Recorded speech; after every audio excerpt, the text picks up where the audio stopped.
Well, a new NATO-led defense innovation hub, nicknamed Diana, or that's how it's expressed as an acronym, is set to launch later this summer in Halifax.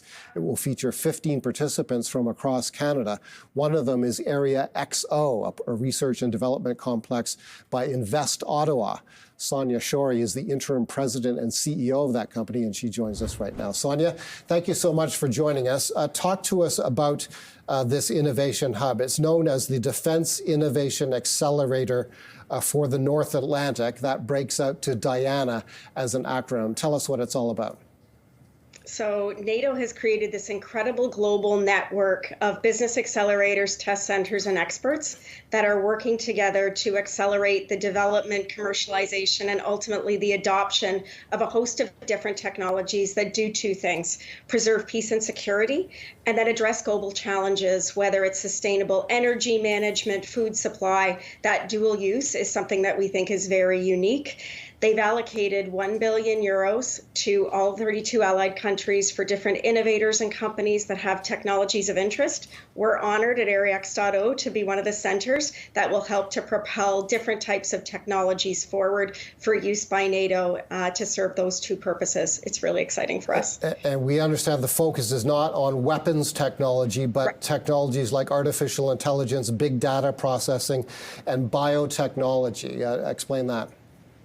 So all of those different technologies, both in combination and for us at Area X.O, smart mobility, autonomy, connectivity, and the many different ways that they can be applied. If we look at the constituents of our tech sector here, we are a global tech hub. We have 300 companies that specialize in defense, security, public safety, everything from early stage startups that are working in some of those exact areas, particularly robotics, different types of technologies that enable safe and secure data transfer, right up to some of the giants, including CAE, Boeing, Lockheed Martin.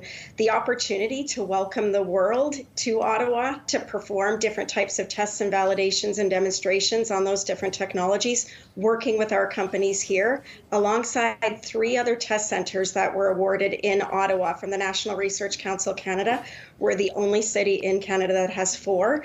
We're very excited about the opportunity to help propel some of those technologies for those two uses, preserving peace and security, and looking at different types of global sustainability challenges. How does the objective get divided between the defense good of NATO and the public good for Canadians? Maybe you can explain how you differentiate the two.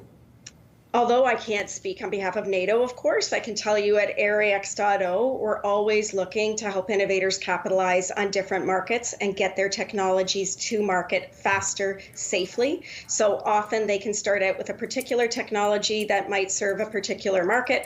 If we take robotics and drones, something that we specialize in together with our partner Indra Robotics, there can be applications for everything from emergency management to disaster recovery to missions that relate directly to defense, safety, and security. So it's helping those innovators to unpack those markets and make sure that we're connecting them to the right customers, to the right investors, to the right talent. NATO Diana is going to bring the world to our door and enable us to propel forward a lot of those innovators on that front. So those two purposes, I think it really does come down to the markets and the opportunity for each individual company, and we're here to support all of them. Canada has signed a communique committing itself to meeting the long stated objective of spending 2% of gross domestic product on its NATO obligations. Right now, it spends about 1.4% of GDP. Is there anything here that would push spending in Canada, NATO spending in Canada, closer to the target of 2%? I think by default, the 13 test centers that have been awarded and 2 accelerators in Canada as part of NATO Diana are going to continue to build that pipeline of companies that are ultimately going to contribute to some of those goals. The critical mass activity that I think will come with time, because of course NATO Diana is just being implemented, so very early days, important to frame that context.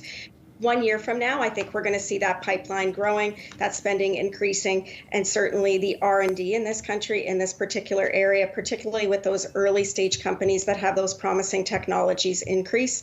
And the beauty of it's that not just for the defense market, but serving all of these other goals as well in terms of societal uses, sustainability more broadly.